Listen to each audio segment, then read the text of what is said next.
Assalamualaikum warahmatullahi wabarakatuh. Bismillahirrahmanirrahim.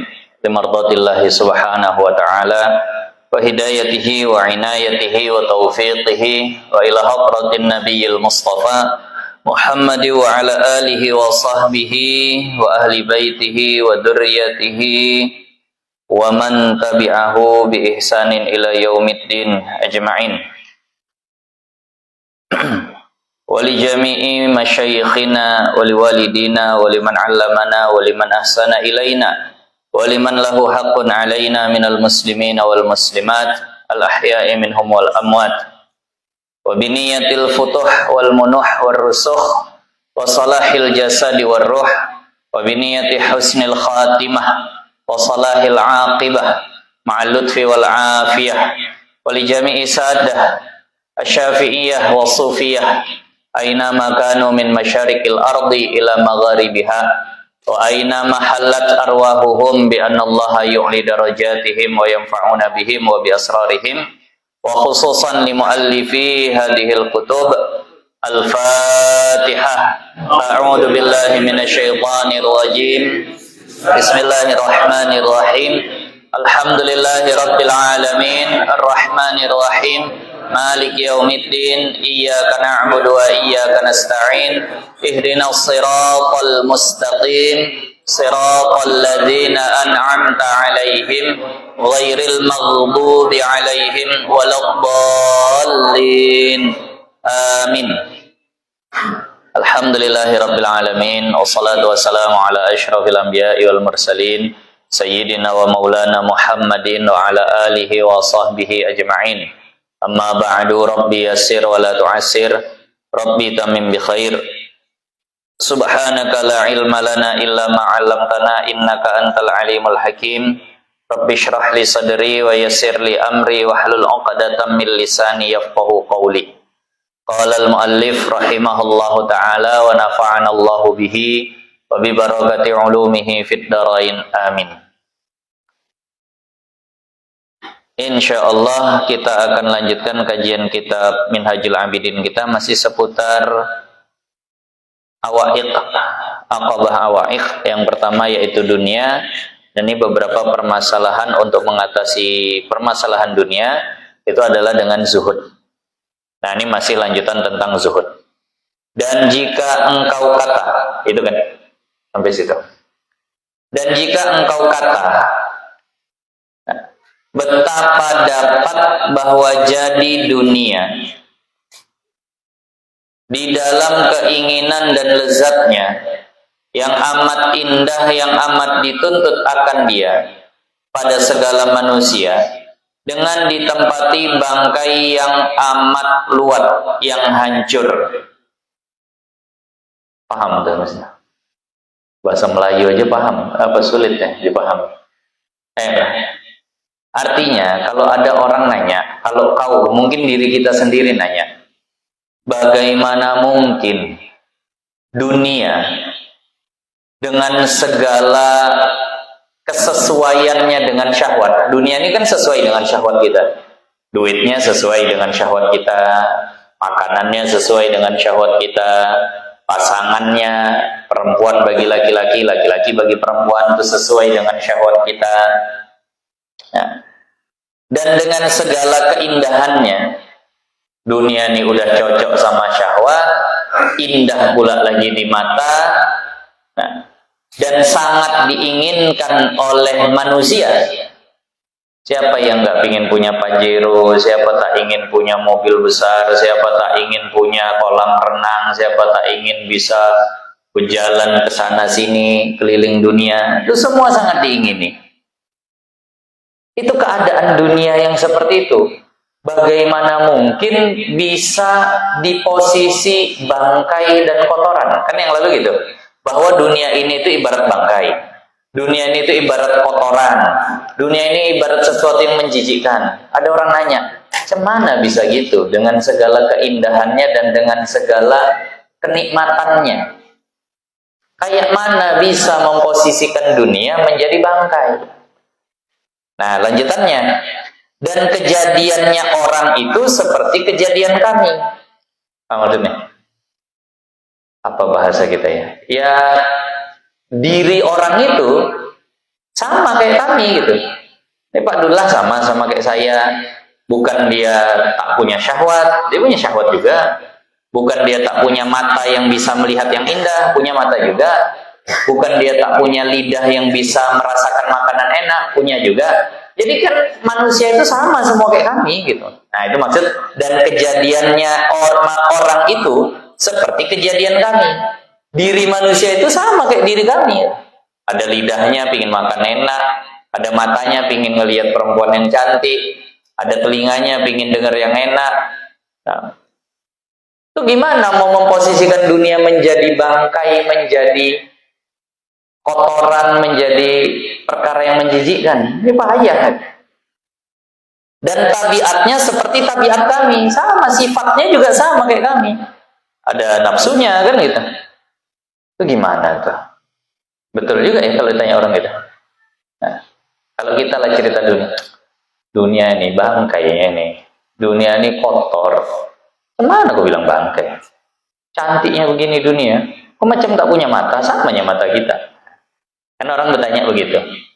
Bagaimana mungkin bisa dilihat dunia ini menjadi menjijikkan, sementara indahnya begini? Sementara sejuknya begini, AC dirasa badan, masa jijik kita kena AC gini? Sementara halusnya begitu, sutra terasa di tubuh. Sementara nyamannya begitu, naik NMAX, PCX. Gimana mau menjijikkan dunia ini gimana? Sama semua kita nih, kan gitu. Nah, di sini baru dijawab. Ini cara kita supaya memandang hina dunia. Kita kan masih nyari cara nih. Kayak mana mau mandang hina dunia sementara begitu indahnya dia tuh. Nah, maka ketahui olehmu bahwasannya orang yang diberi taufik ya, diberi kemampuan yang tertentu, taufik yang khusus, dan mengetahui ia akan kebinasaannya. Nah, dia tahu betapa bahayanya dunia. Orang yang dikasih taufik dan tahu bagaimana bahayanya dunia dan luatnya dan kotornya. Nah, maka jadilah padanya demikian itu. Bisa dia nengok kayak gitu. Kalau dia tahu kotornya dan bahayanya dunia. Ini misal, orang yang mau mencapai surga, dia ngelihat ternyata dunia jadi penghalang. Ya udah dia tinggalkan dunia itu. Nah, dia orang yang pingin sampai ke Allah, dan ternyata dia tahu dunia itu jadi hijab bagi dia kepada Allah, ya pasti dia tinggalkan. Nah, masalahnya kita belum melihat ini menjadi penghalang, kita belum melihat ini jadi hijab, kan gitu. Contoh mudahnya lah, daging itu kan enak. Daging itu enak betul, steak. Mau steak ayam, steak sapi, mau yang mahalan, sampai ada sepotong tuh harganya mau 200.000, cuma selebar tangan begini, 200.000. Siapa tak mau? Coba tanya sama orang yang sedang diet habis-habisan, mau dia makan? Karena dia tahu ini akan jadi masalah sama dia. Paham maksudnya? Nah, kita belum lihat dunia ini jadi masalah sama kita. Orang yang diberi taufik itu akan ngelihat, wah dunia ini ada bahayanya nih, kan begitu. Coba tanya sama orang yang kolesterolnya udah berapa sih ukuran? 500, 500 gitu. Ya tanya sama orang yang kolesterolnya udah 500, tuh kira-kira santan dia berani makan nggak? Wah enak gini, lemak betul begini, rendang, bapak tak mau? Enggak. Bapak nih, bapak tak punya lidah rupanya. Punya, cuma aku tahu ini bahaya sama aku. Kan gitu. Sama nggak tuh fisiknya? Sama, cuma dia tahu itu bahaya bagi dirinya. Nah, jadi orang yang belum melihat bahayanya dunia, dia akan ngerasa cemana mau ngelihat buruknya. Nah, kemudian berikutnya, jadilah padanya yang demikian itu, dan sanya yang ditaajubkan daripada orang yang gemar akan dia. Nah, jadi yang heran dengan orang yang seperti itu, kok ada ya orang nggak suka dunia? Nah, itu kan ada orang heran gitu ya. Kok bisa-bisanya ada orang nggak mau gitu dikasih duit. Kok bisa-bisanya ada orang yang nggak mau kaya gitu hidupnya? Itu orang yang takjub dengan orang seperti takjub itu artinya heran ya. Kalau ada orang yang heran dengan orang yang tak mau sama dunia, ada orang yang heran dengan orang yang rasa jijik sama dunia, ada orang yang heran sama orang yang sudah mati rasa sama dunia, kayak tak mau lagi. Nah, itu adalah yang buta daripada kecelaannya. Itu orang buta sebenarnya. Jadi kalau kita sempat bilang, itu Tuan tuh kemarin ditawari orang, rumah besar Pajero, tak mau dia. Aneh kali Tuan tuh. Bukan kau yang buta, gitu. Sebenarnya begitu kalau versi Imam Ghazali ya, kau yang buta tentang bahayanya dunia. Tadi. Kecelaan dunia itu dan kebinasaannya. Jadi dia nggak bisa ngelihat kecelaan dunia dan kebinasaannya. Yang tertipu daya dengan zahirnya, dan perhiasannya. Kalau seandainya masih sulit, ini beliau katakan, maka aku pukul bagimu misal. Jujur kali nerjemahin. Orang kalau mau buat piring atau buat periuk, buat mangkok aluminium itu, buat panci, itu diapain? Dipukul. Jadi ini maksudnya aku buat gitu. Ini buat betul-betul diterjemahinya pukul. Karena bahasa Arabnya adribu lakal misal gitu. Aku buat, maksudnya aku buat, tapi beliau nerjemahinnya aku pukul. Jadi pukul itu artinya aku buat. Maka aku pukul, aku buat bagimu misal, percontohan. Bagi yang demikian itu, maka ketahui olehmu bahwasannya seumpama diumpamakan manusia, yakni seorang berbuat tepung dengan segala syaratnya. Syarat itu perlengkapannya. Nah, daripada sukar itu gula ya, daripada sukar itu gula, dan minyak dan lainnya. Nah, ini perumpamaannya kata beliau. Kalau seandainya kau masih bingung tentang yang aku sampaikan tadi, umpamanya begini. Ada orang bikin kue, dibuat dari tepung, dari gula, dari minyak, pakai telur, pakai apa lagi, pokoknya lain-lainnya lah. Nah, yang lain daripada keduanya. Kemudian ditaruh di dalamnya sepotong daripada racun. Kemudian ditaruh di situ sianida itu 1 sendok. Nah, ditaruh di situ kalium sianida 1 sendok. Nah, yang membunuh, jadi ditaruh di situ racun yang membunuh. Dan melihat yang demikian itu seorang laki-laki. Ada seseorang yang melihat tukang masaknya masukin racun. Dan tiada melihat seorang yang lain. Sementara seorang lagi nggak ngelihat. Kemudian dihantarkan tepung itu antara di hadapan kedua orang itu. Diantarlah kue tadi itu di hadapan 2 orang tuh. Yang satu ngelihat si tukang masak dimasukin racun, yang satu tidak. Hal dihiasi lagi dibaikkan hiasannya, sambil betul-betul dibuat macam kue raya tuh, cantik betul, macam kue ulang tahun itu, cantik betul dihiasi. Nah, yang satu tahu di situ ada racun. Nah, maka laki-laki yang melihat barang yang dijadikan padanya racun, laki-laki yang melihat ada racun di situ, tahu dia di situ ada racun, adalah ia zahid, pasti zuhud dia, pasti ngerasa tak suka dia. Nah, pada demikian tepung itu, pada kue tadi itu, tiada terlintas pada hatinya bahwa hendak mencicipi daripadanya.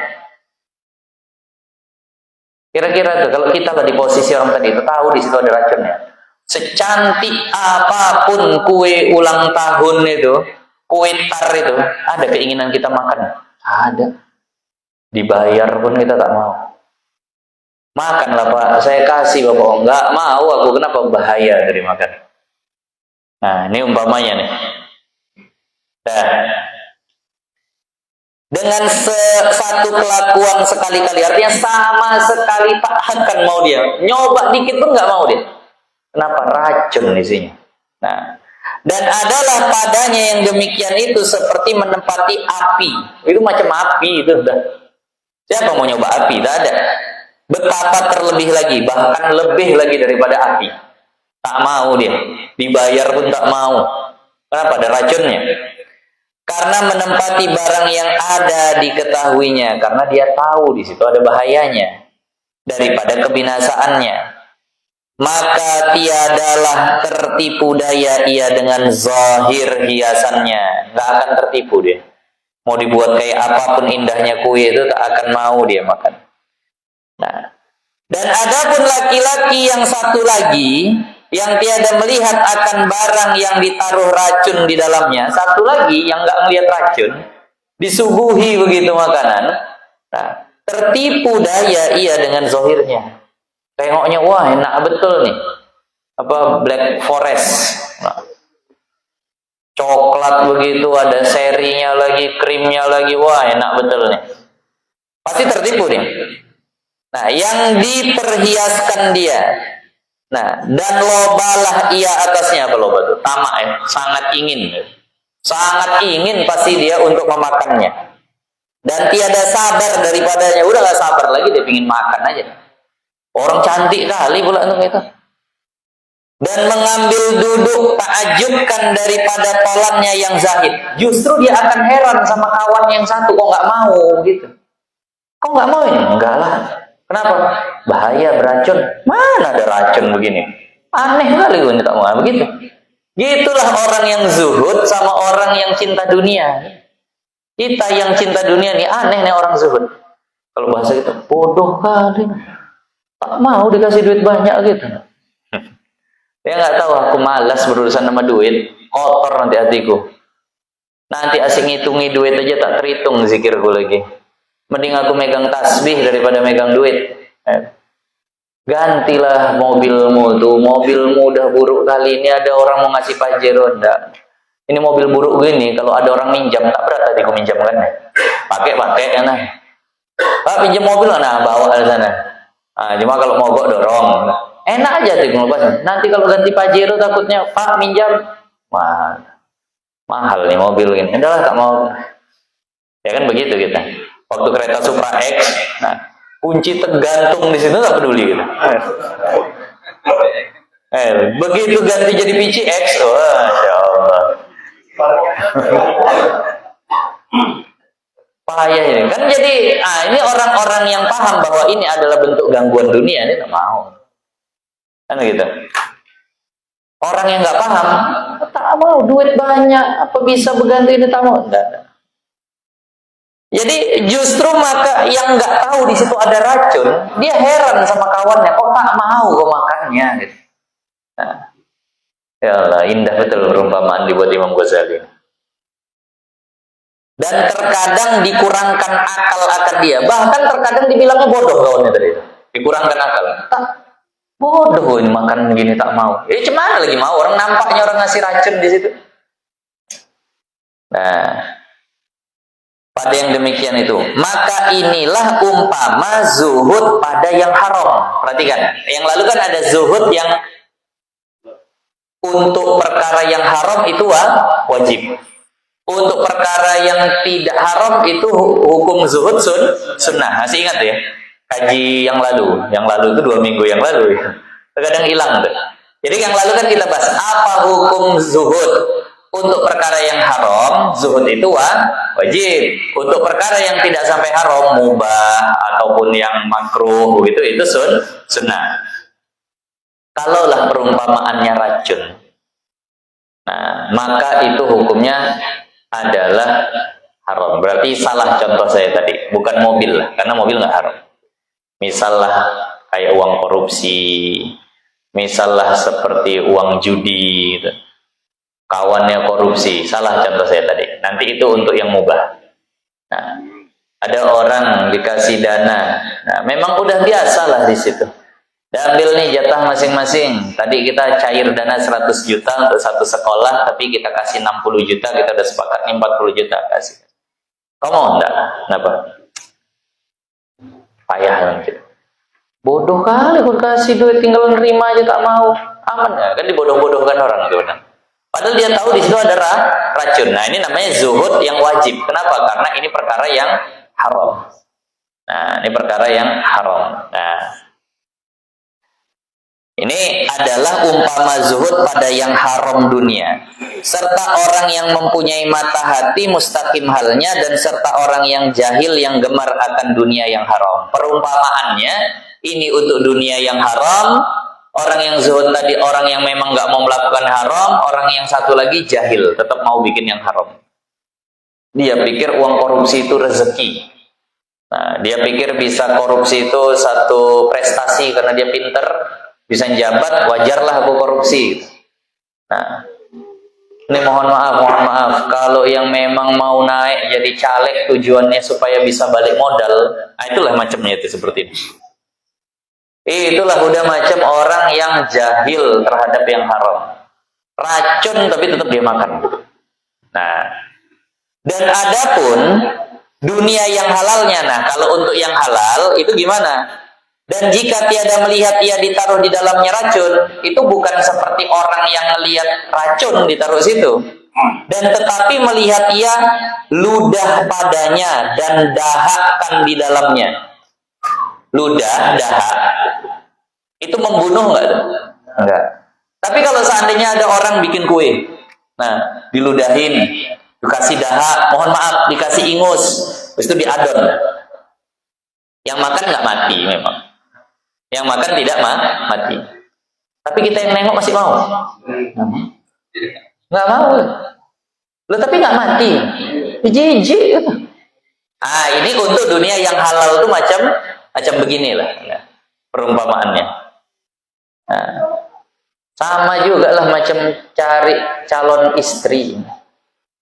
Nengok masya Allah, kalau ditengok cantik, solehah segala macam. Ada satu laki-laki ngelihat waktu di rumah tuh perempuan tak berjilbab ngerokok. Ditawari dia sama perempuan tuh, mau nggak? Wah, tak mau. Bodoh kali kok perempuan. Ya dia udah nengok gimana perempuan tuh di rumah ngerokok kretek di Samsu. Insya Allah. Dia yang udah ngelihat buruknya bisa ngelihat celakanya, nggak bisa. Mau orang bilang cantik, keluar bercadar, masya Allah. Nah. Tapi karena udah pernah kelihatan gitu nggak mau lagi. Nah pokoknya begitulah orang terhadap itu tadi. Nah, ngerokok ini kan nggak haram gitu bahasanya. Tapi ya tetap jijik kita, nggak mau gitu. Nggak mau kita lah. Nah, yang seperti itu. Apalagi ternyata didapati perempuan itu misalnya pelacur di malam hari, ya itu namanya udah yang haram gitu tadi. Nah, jadi maka yang seperti inilah perbandingannya. Maka jangan sampai kita yang belum bisa meninggalkan dunia dengan zuhud kita nih, heran ngelihat orang yang ninggalin dunia. Paham maksudnya? Jangan heran kalau itu udah bodoh betul gitu. Kok ada ya orang nggak mau gini? Ya orang dia lihat memang menjijikkan kayak kue yang ada dahaknya, kue yang ada ludahnya. Siapa yang mau? Tuh anak-anak tuh kalau pelit dia sama makanannya dia ludahin gitu makanannya. Biar tak ada yang mau kan gitu. Ingat deh kalau kita dulu. Begitu kawan beli udah datang dari sana 5 orang, cuy, bubar orang datang Allah. Selamat nih. Padahal dimakan pun nggak akan sakit itu. Dimakan pun tidak akan sampai keracunan apa. Orang cuma air ludah. Tapi kan jijik. Ah gitulah perasaan orang-orang zuhud terhadap dunia yang halal. Nah itu tadi. Udah jijik dia walaupun halal, itulah bahasanya. Walaupun nggak sampai membunuh. Nah, itu kalau ludah kita lah. Kalau ludah orang-orang solih malah jadi rebutan ya. Nah, kalau ludah baginda Nabi itu jadi rebutan. Kalau ludah kita itu menjijikkan. Nah, jadi maka inilah perbandingannya. Nah, jadi dahakkan di dalamnya dan ditaruh ingus tuh lagi, ditaruh ingus. Kemudian di apa tuh? Diawalinya akan dia. Nah, dan dihiasi dengan hiasan. Maka orang diuli ya, diadon gitu ya. diadon akan dia, dan dihiasi dengan hiasan. Maka orang yang melihat daripadanya yang demikian itu perbuatan adalah luwat ia, jijik dia, yang melihat ada ludah ingus walaupun nggak mematikan. Daripada yang demikian tepung itu, artinya daripada kue itu. Nah, dan liar tabiatnya atau lari tabiatnya daripadanya. Tiada hampir ia hendak mendahulu atasnya, nggak mau dia mendekat, melainkan karena darurat, kecuali kalau darurat. Paham ya? Kue yang diadon kena ludah, kena dahak, kena ingus, tak akan mau dia kecuali darurat. Dah lapar, mau mati, kalau nggak makan, dimakan juga nggak tuh? Makan. Tapi kalau yang racun tadi, walaupun darurat, nggak akan dimakan ya, mati juga gitu. Paham maksudnya ya? Nah, beginilah nih. Darurat aja baru makan ya. Dan sangat hajatnya kalau udah hajat betul. Dan yang tiada melihat yang demikian itu, maka yaitu jahil dengan kebinasaannya, tertipu daya ia dengan zahirnya, dan loba ia atasnya, dan menjatuhkan diri atasnya, serta takjubkan tolannya yang tiada hendak memakan dia. Sama kayak tadi, cuma yang ini nggak sampai membunuh. Inilah umpama halal dunia, serta dua orang itu, yaitu ahlil yakin, yang mempunyai mata hatinya, dan ahlil istiqamah. Dan serta orang yang gemar dan lalai dan jahil, dan sesungguhnya bersalah-salahan kelakuan dua laki-laki itu, serta bersama keduanya pada tabiat. Sama nggak dua orang nih, sama-sama manusia, tapi apa yang bikin beda sikapnya? Nah, dan kejadiannya karena tempat pilih orang yang melihat, karena yang satu ngelihat, yang satu nggak ngelihat, itu aja bedanya. Nah, dan pengetahuan, yang satu tahu, satu nggak tahu, itu letak bedanya, walaupun orangnya sama-sama manusia. Adalah bagi salah seorang, dan jahil dan tersembunyi dan buta adalah bagi seorang lainnya. Maka jikalau mengetahui yang gemar dan melihat barang yang diketahui oleh yang zahid itu, niscaya adalah zahid pula ia. Kalau orang kayak kita yang cinta dunia ini punya mata seperti orang zuhud, pasti kita zuhud juga. Bisa betul-betul nengok dunia ini bahayanya seperti apa. Dan jikalau jahil yang zahid dan buta daripada barang yang buta daripadanya, gemar adalah ia gemar seumpamanya. Kalau orang zuhud itu tak memandang ke situ, mandangnya kayak kita, mungkin sebagian dari kita, mungkin akan cinta juga sama dunia. Jadi tubuhnya sama, indranya sama, fisik dan tabiatnya sama, tapi pandangannya beda. Yang satu ngelihat, yang satu nggak ngelihat. Kalau di dunia itu ada bahaya. Bahaya dua tingkat. Ada yang membunuh seperti racun, ada yang sekedar menjijikkan seperti ingus. Tentu orang yang normal dua-duanya tak mau.